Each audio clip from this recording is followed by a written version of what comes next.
They wanted me dead. Those four words slammed into the courtroom like thunder, filling the air so thick you could almost hear the quiet. Reporters ceased typing. The judge paused mid-sentence with his gavel in mid-air. Everyone in the crowded gallery turned to Meri Brown with eyes wide as saucers. Her words shook. Not with weakness, but with the crushing weight of reality. She held on to the witness stand, as if it was the only thing keeping her from falling. I held it in for too long. I was afraid. But today I will not be quiet. Gasps filled the room. Christine's hand flew to her mouth. Janelle leaned forward in shock. And Robin sat stock still, her nervous eyes flicking back and forth between Meri and Kody. Kody Brown himself pounded his fist on the table, his face flush with fury. This is madness. She's fabricating. His voice shook, not with authority, but desperation. The judge's gavel struck 3 times. Bang, bang. Order in the court. But no amount of pounding could erase the words Meri had unleashed. The courtroom was more than a legal chamber that day. It was a stage where years of buried pain were finally breaking free. Every camera from the press was locked on Meri. Every person sat frozen, waiting for her next word. Slowly she dug into her purse and unfolded a crumpled piece of paper, worn by years of concealment. Her hands trembled as she held it up. This, she spoke in a whisper, is the evidence. The letter Gaseous wrote to me. A hateful letter? A letter telling me that I shouldn't be alive. The bailiff escorted the letter to the judge. He opened it, his brow furrowing with increasing intensity with every line he read. Finally he looked up, his voice leaden. The words written here are chilling. He read aloud, "You don't deserve to be here. I wish you were dead." The gallery gasped as if a single fist had struck them all. Someone breathed, "Oh my God." Another whispered, "How could anyone write that?" Meri cried openly now, but she didn't falter in voice. "I lived each day with those words seared into my soul. Do you realize what it is like to wake up and wonder if today is the day someone will do something about their hatred? To wonder if you are safe in your own life, in your own home?" Christine's face contorted in guilt. Janelle hung her head, silently shedding tears down her cheeks. Even Robin, ever the cool one, bit at her lip and glanced away, her hands shaking in her lap. But Kody relaxed back, his jaw tight, his eyes narrowing at Meri as if raw fury could stifle her. She whipped her head around to regard him, her eyes burning through tears. "You knew, Kody, you knew what I was living with this hate. And you reminded me to be quiet. You reminded me to keep enduring. And for years I did, but not anymore." The words cut like knives. Kody shifted restlessly, but remained silent. The judge leaned forward, his voice cautious. "Mrs. Brown, why come forward now? Why after all these years?" Meri drew in a deep breath, her shoulders shaking under the burden of the question. Then she raised her head, her voice cracking, but firm. "Because silence nearly killed me. I believed keeping quiet was survival. I believed if I didn't rock the boat, I could at least survive in peace. But silence is not peace. Silence is choking. Silence is creeping death. And when someone says to you that they want you gone, that they want you dead, you understand the only way to keep living is to finally speak." The gallery leaned forward for each word. Reporters wrote furiously, cameras zoomed, and even the bailiff's eyes welled up. Meri's voice expanded, growing from hurt to strength. "I am not here to hurt anybody. I am not here seeking revenge. I am here because I have a right to live. I have a right to be safe. And I have a right to be heard." The courtroom was silent, but not the silence of skepticism. It was the silence of respect. Abruptly Gaseous himself sprang to his feet, face bespattered with sweat. "She lies, I never wrote that letter," he cried, his voice cracking. "This is all a fabrication." But his hands trembled, his eyes flickered, and his voice sounded unconvincing. The letter was authentic, and everybody knew it. Meri glared at him, unyielding. "Tell me you didn't," looking me in the eye. The room came to a standstill. Everyone looked at him. His mouth opened, but nothing emerged. His silence was a louder cry than any denial. Christine got up, her voice shaking but firm. I believe her. Commotion swept through the gallery. Janelle stood up next, her tears flowing freely. I believe her too. Even Robin, though subdued, spoke so low that it was nearly inaudible. We all know what Meri went through. The burden of the truth weighed down upon Gaseous. His body folded in on itself, hands over his face. The judge's gavel fell once. Bang. This court will hear the entire truth. No further interruptions. No further shouting. The evidence and testimony will determine. Meri closed her eyes, a tear trailing down her cheek, but a smile spreading to the corners of her lips. For the first time in years, she felt free. She wasn't the shadow in the family anymore. She was the voice that could no longer be silenced. And the world was finally listening. The courtroom silence was short-lived. Gaseous, shaking, struggled to stand upright. His gaze roamed about the room as if looking for a way out. His voice shook, but he attempted to be brave. "She's lying," he yelled, brandishing a trembling finger at Meri. "I never wrote the letter. This is all a setup. She's doing it for attention, for pity." His words echoed across the courtroom, yet they were feeble. The crowd wasn't swayed. Even the jury shifted uneasily, their eyes squinting at his desperation. Meri didn't blink. She sat upright, her hands folded tightly, her eyes fixed on his. "You scream as loudly as you can, Gaseous, but your silence just now spoke louder than your lie ever did." The judge held up his hand. "Mr. Gaseous, sit down. You'll get your opportunity to speak. But this kind of outburst will be otherwise." But Kody Brown couldn't remain silent either. He sprang up from his seat, the chair scraping loudly over the glossy floor. His voice boomed throughout the chamber. "This is nothing but a circus," he barked. "Meri has been bitter for years. She's angry because she lost her place in this family. And now she's dragging all of us down with her lies." Christine's expression contorted in anguish. "Lies," she muttered, standing up. "You think this is about jealousy? You think this is about bitterness? Meri nearly lost her life to the burden of silence. And you told her to be quiet. You let her suffer while you had the facade that all was perfect."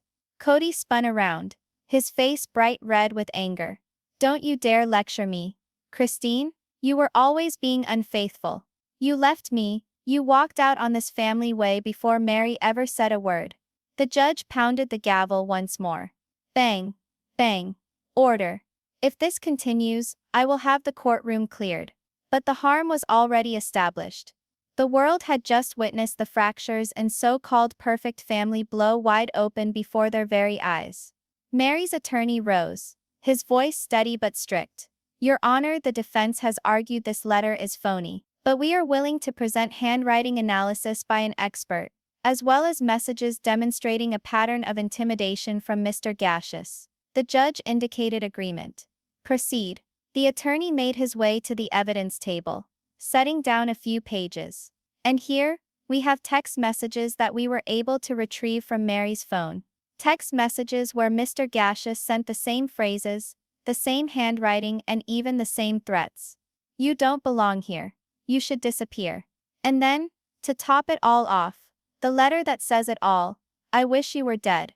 The jury leaned in, eyes scanning the words, their faces darkening. The whispers in the gallery grew louder. Gaseous shook his head violently. "That's not me. Anyone could have sent those. They're twisting everything to make me look guilty." Meri's lawyer shot back. "Then why, Mr. Gaseous, were these messages sent from a device registered in your name, tied to your home address?" The courtroom erupted again. Reporters scribbled furiously. Cameras flashed. Gaseous stood there, his mouth ajar but no words escaping. His face went white. Janelle, being unable to keep quiet, stood up, her voice shaking with rage and tears. "We all know what happened to Meri. We saw how alone she was, how shattered she was. If she says that this occurred, then I believe her. And I think you all secretly know that she's telling the truth as well." Kody sneered. "Of course you'd take her side. Janelle, you were jealous too, always undermining me. Always trying to portray me as the bad guy." But Janelle refused to give in. Her eyes shone with tears, but her voice was clear. "No, Kody, you did that yourself." The gallery gasped once more. The judge raised his gavel but stopped. He realized what was occurring. This was not testimony. This was years of quiet disintegrating into truth. Meri, her tears flowing down her face, spoke once more. Her voice was softer now but had more power than any yelling. I didn't want it to go this far. I never wanted to be here, exposing myself to strangers. But when someone tells you they hate you enough to kill you, when the people who matter most to you turn their backs, you either keep quiet and disappear, or you fight back to be heard. She turned to Kody, turned to Gaseous, to all of them seated in that courtroom. And today, I want to be heard. The whole room froze. Even the judge, who was normally impassive, appeared shaken. Kody seethed with anger, but his eyes showed something else now. Fear. Gaseous sat statue still, his head in his hands, the force of the evidence bearing down upon him. And Meri, although shaking, sat up straighter than she had in years. She had met them all. She had encountered hate, anger, denial, and betrayal. And she was still here. The showdown wasn't finished. But the momentum had changed. For the first time, the truth was no longer hidden. It was out there, and it could not be silenced again. The courtroom was in hushed silence, the sort that presseth down upon every breast and taketh away every breath. The judge looked at Meri, his face relaxing a little.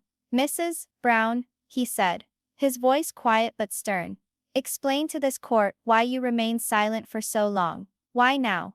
Meri closed her eyes, taking a quivering breath. Her hands were shaking on the stand. For an instant, she seemed as if she might break under the weight of the question.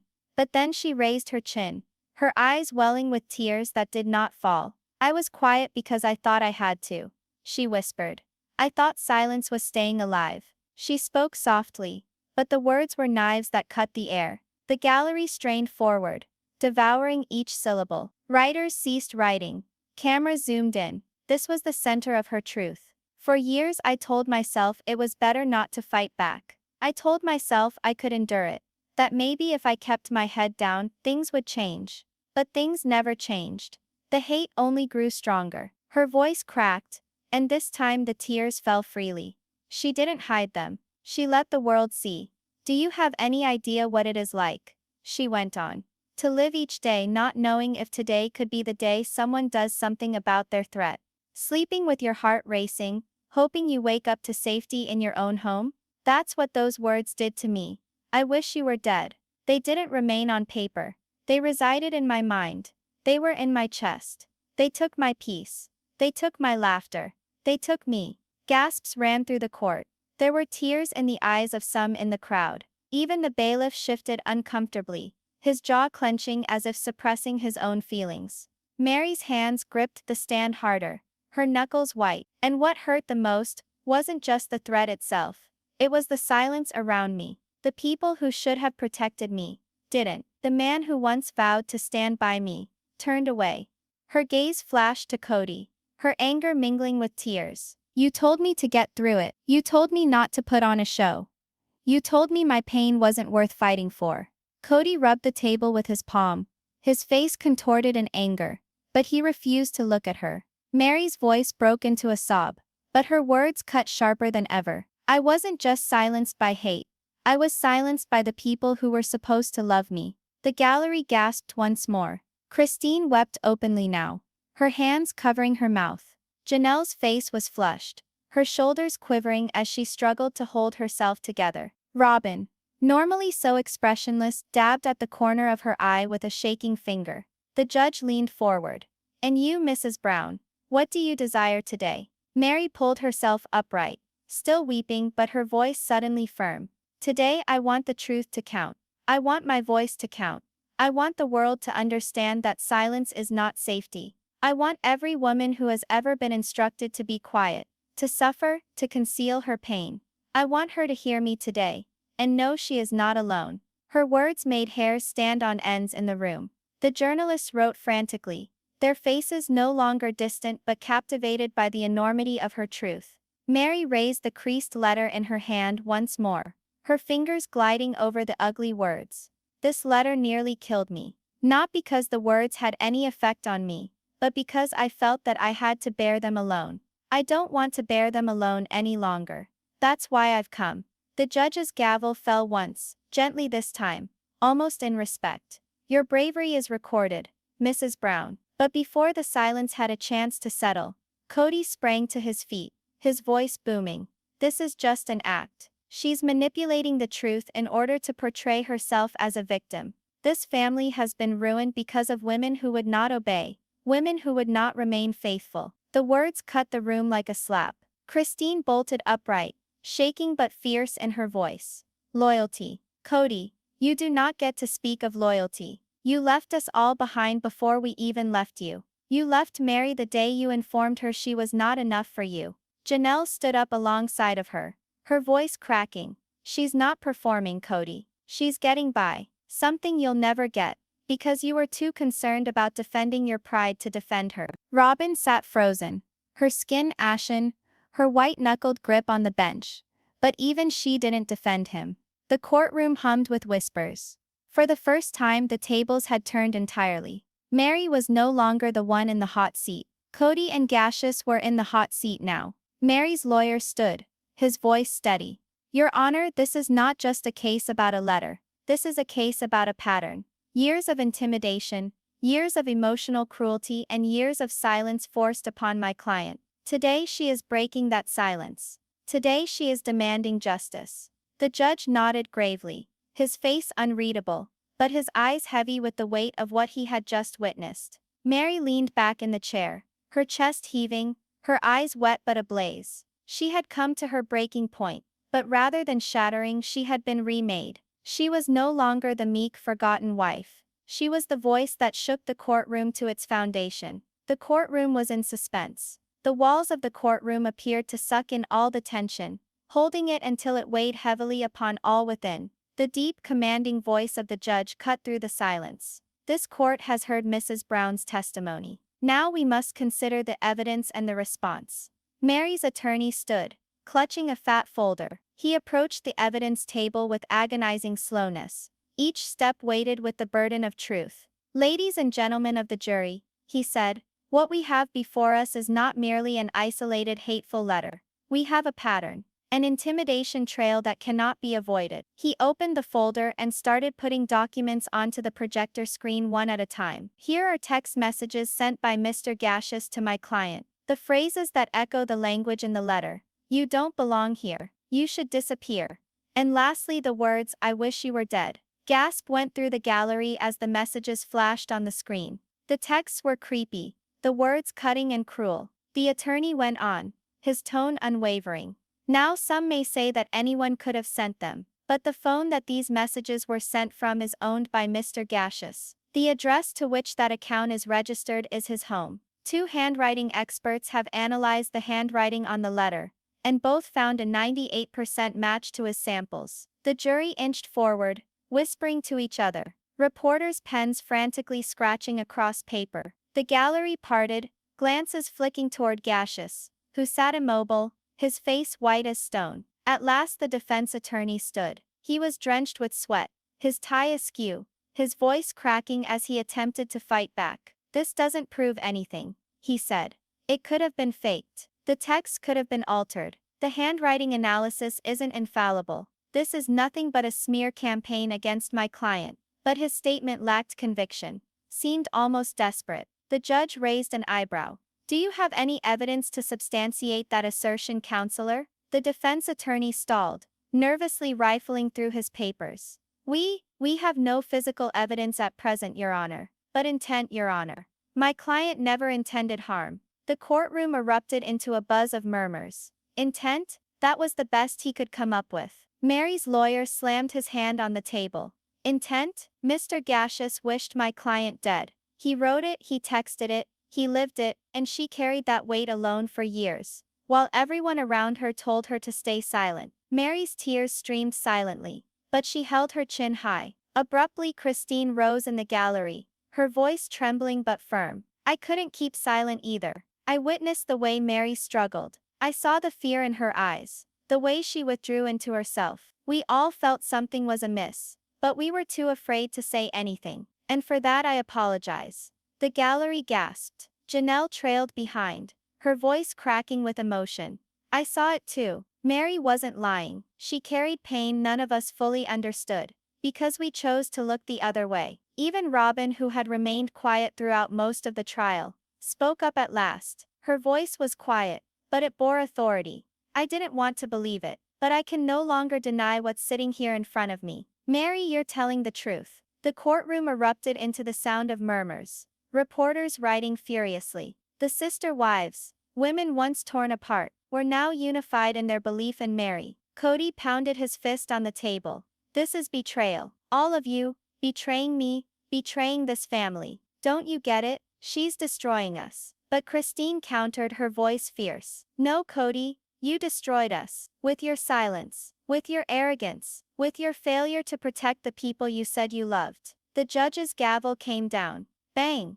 Order. But order was out of the question. The falsehoods were unraveling, and the truth came gushing out like floodwater. Meri's lawyer turned to the judge. Your Honor, at this point, the evidence is undeniable. The threats, the handwriting, the testimonies, they all point to one thing. My client lived under a cloud of fear and intimidation created by Mr. Gaseous, and the silence of those around her only deepened her suffering. But today, that silence ends. Everyone watched Gaseous. Sweat covered his face, his hands clutching the tabletop, as if it was the only support for him. His lips shook, his shoulders slumped. The judge's voice broke the silence. Mr. Gaseous, do you want to testify? There was a hush. Cameras were raised by reporters. The gallery whispered forward, holding its collective breath. Gaseous opened his mouth, but nothing issued forth. His chest pumped in shallow, irregular breaths. At last, in a voice no louder than a whisper,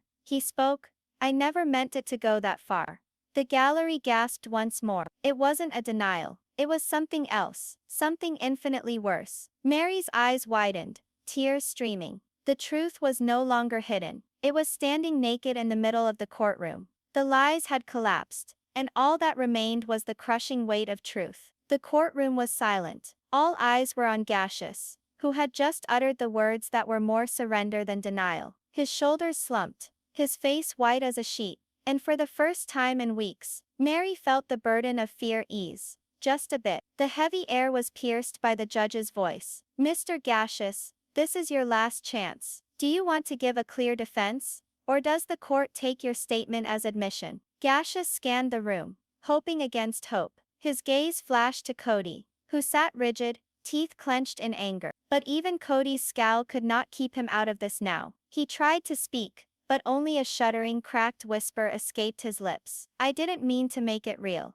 But yes, I wrote it. The room burst into gasps, cries, and the chatter of reporters' cameras firing like machine guns. The gallery erupted as if a storm had swept through it. Christine held Janelle's hand. Robin wiped away tearless tears. And Meri closed her eyes and breathed out, as if she'd been holding her breath for decades. The judge raised the gavel, and brought it down with a loud bang. Bang! Order in the court. When there was silence again, the judge leaned forward, eyes piercing with authority.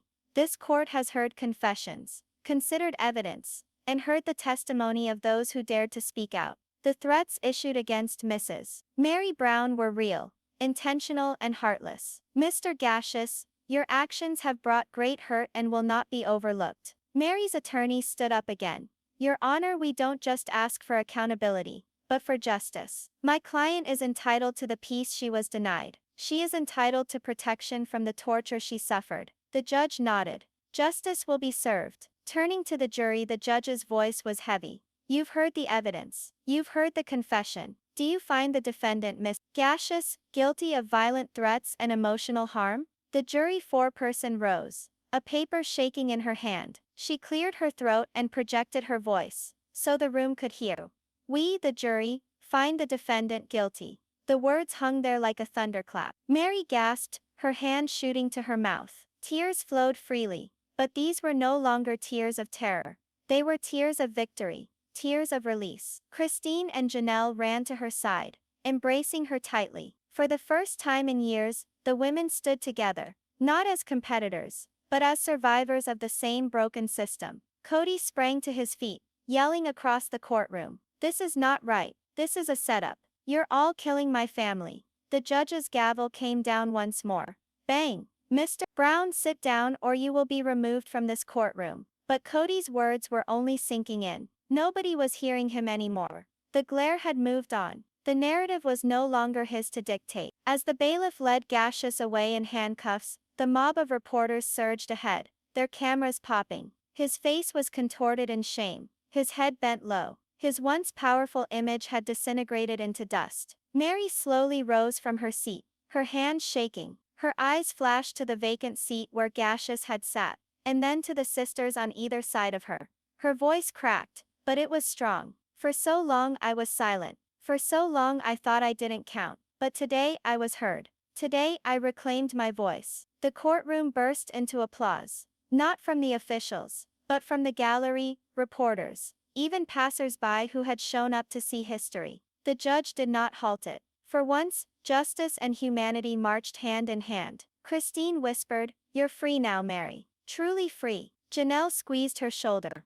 "And you're not alone anymore." Even Robin, who had stood divided and silent for so long, at last looked into Meri's eyes. "I should have said something sooner. But today, I'm with you." Meri nodded, streaming with tears. She wasn't bitter now. She wasn't angry. She was stronger, tempered by fire, standing taller than ever before. The judge said a last word as she dismissed the court. "Mrs. Brown, your bravery will be a reminder that truth is mighty, and silence cannot entomb it eternally." Court is adjourned. Bang! The gavel struck one final time. As Meri exited the courthouse, the blinking cameras trailed behind her every step.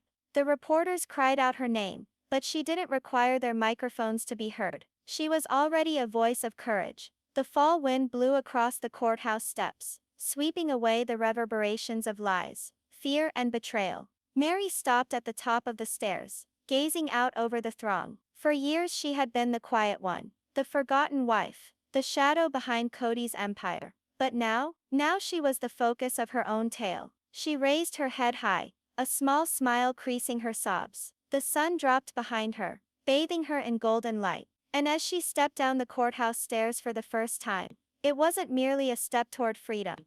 It was a step toward a whole new life, one founded not on fear, but on truth. For Meri Brown, justice had finally come.